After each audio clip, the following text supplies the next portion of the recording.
Well, the ego can't reflect upon itself unless it has a mirror against which to read itself, and that mirror would be the mythological schedule that lets it know where it is.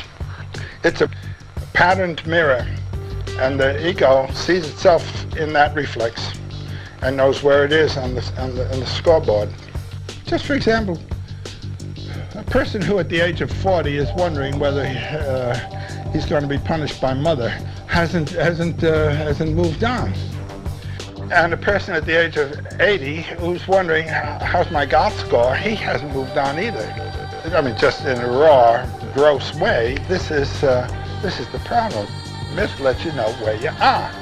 And it knows what the patterns have been of life through centuries in that position that you now are entering or holding.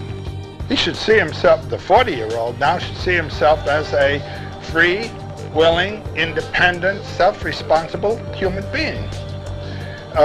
And he should have certain noble heart powers that have been called to his attention and to which he has been invited to give himself, that will enable him to act in terms of nobility, not in obedience, but out of himself.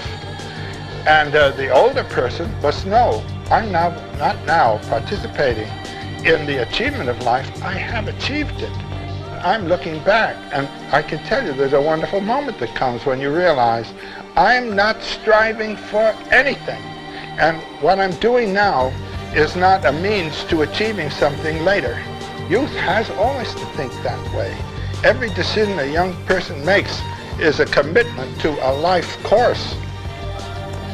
And if you make a bad decision of that angle, by the time you get out there, you're far off course.